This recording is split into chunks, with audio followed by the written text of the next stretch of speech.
দর্শক আসসালামু আলাইকুম। আমি ডক্টর আহমেদ নাজমুল আনাম, শিশু কিশোর নবজাতক এবং শিশু হৃদয় বিশেষজ্ঞ। বরাবরের মতো আপনাদের সবাইকে স্বাগতম জানাচ্ছি। দর্শক, আজকে একটি ছোট্ট ট্যাবলেটের কথা বলবো, কিন্তু একটি ছোট ট্যাবলেট হলে কিন্তু এটা আপনার বড় বিপদ বা ঝুঁকি ডেকে আনতে পারে।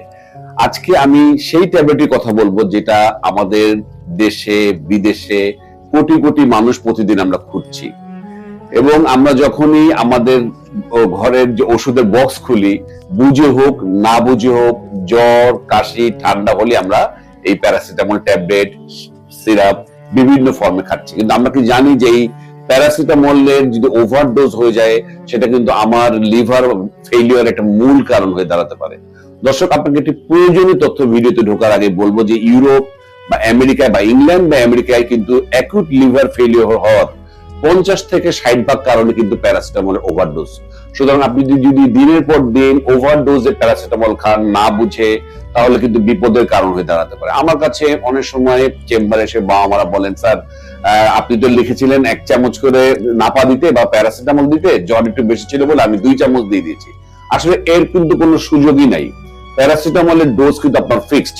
আমি ডোজের ব্যাপারটা প্রথমে আসবো না, আমি আগে সাইড ইফেক্ট যেটা আমি ভিডিওতে বলতে যাচ্ছিলাম সেটি নিয়ে আমি আজকে মনে করে দিতে চাই যে প্যারাসিটামলের ওভারডোজ হলে কি প্রবলেম হতে পারে। প্রথমে যেটা আমি বলেছি, এটা লিভারকে নষ্ট করে দিতে পারে।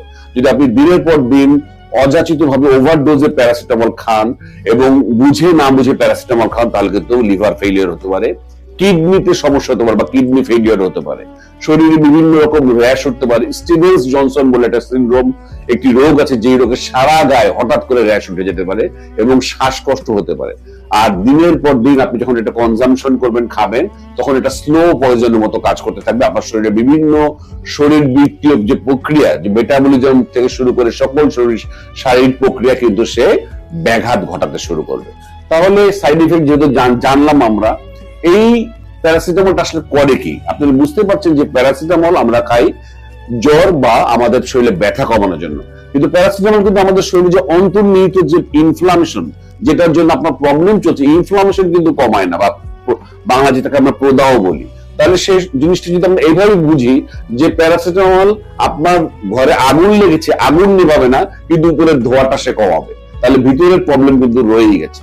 তাহলে আমরা কিভাবে বুঝবো প্যারাসিটামল ডোজটা ওভারডোজ হচ্ছে কিনা? আমি যেহেতু বাবুদের চিকিৎসক, আমি বাবুদের এই প্যারাসিটামলের সঠিক ডোজের ব্যাপারে বিভিন্ন সময় বলেছি, বিভিন্ন ভিডিও দিচ্ছি, আমি ছোট করে পোস্ট আকারেও দিয়েছি যাতে আপনারা এটা মাথায় রাখতে পারেন। কিন্তু যদি যারা জানেন না, আমরা তাদেরকে বলে আমরা ডোজ করি কিন্তু সবসময় ওজন হিসাবে 15 মিলিগ্রাম পার কেজি পার ডোজ। এখানে ওজন মেপেই ওষুধ দিতে হবে, এখানে কম বেশি করার কোনো সুযোগ নাই। আর বড়দের ক্ষেত্রে কখন আমরা বুঝবো? আমরা বলবো প্রতিদিন আপনি প্রতি বেলায় 500 মিলিগ্রাম থেকে 1 গ্রামের একটি ট্যাবলেট খেতে পারবেন, কমপক্ষে 4 থেকে 6 ঘন্টা গ্যাপ থাকতে পারবে, অর্থাৎ একদিনে আপনি সর্বোচ্চ 8টা ট্যাবলেট খেতে পারবেন বা 4 গ্রাম ট্যাবলেট আপনি খেতে পারবেন সর্বোচ্চ। তাহলে এই ব্যাপারটা আপনাকে মাথায় রাখতে হবে। একদিনে আপনি যদি 8টার বেশি ট্যাবলেট, মানে যেটা সর্বোচ্চ 4 গ্রাম পর্যন্ত হতে পারে, টোটাল যদি অ্যামাউন্ট হিসাব করি আমরা, তাহলে কিন্তু এটা অ্যাকুট লিভার ফেলিওরের দিকে আপনাকে ঝুঁকিতে ফেলে দিতে পারে। সুতরাং এই ব্যাপারে আপনাকে খেয়াল রাখতে হবে। তাহলে এখন প্রশ্ন হচ্ছে, আমি সবসময় আমি বলি যে ওষুধের প্রতি আমি ডিপেন্ডেন্সি কমাতে বলি, যে ওষুধ যত কম খাওয়া যায়। কিন্তু যদি প্রবলেম থাকে, আপনি ওষুধের বিকল্প বিভিন্ন ওষুধ কিন্তু প্রাকৃতিক ভাবে আল্লাহ তাআলা আমাদের কাছে দিয়েছেন। আপনি যদি একটু শুকনো আদা চিবিয়ে খান, তাহলে কিন্তু আমি বলেছি যে শুকনো আদা যদি আপনি দেন, তাহলে কিন্তু এটা ইনফ্লামেশন কমাবে, ব্যথা কমাতে পারে। সেই সাথে আমি বাবুদেরকে হলুদ এবং হলদি এবং দুধের সাথে যে গোলমরিচ মিশিয়ে আমি যে রেসিপি খেতে বলেছি, সেটাও কিন্তু জ্বর কমায়, ব্যথা কমায়, অ্যান্টি ইনফ্লামেটরি হিসেবে কাজ করে। সুতরাং এটাও কিন্তু প্যারাসিটামলের চমৎকার বিকল্প হতে পারে অযাচিত ব্যথা কমানো ওষুধ বা জ্বর কমানো ওষুধ না খেয়ে। তো দর্শক, আমি আবারও মনে করে দিচ্ছি যে এই ছোট একটি ট্যাবলেট কিন্তু বড় রকম বিপদ থেকে আনতে পারে।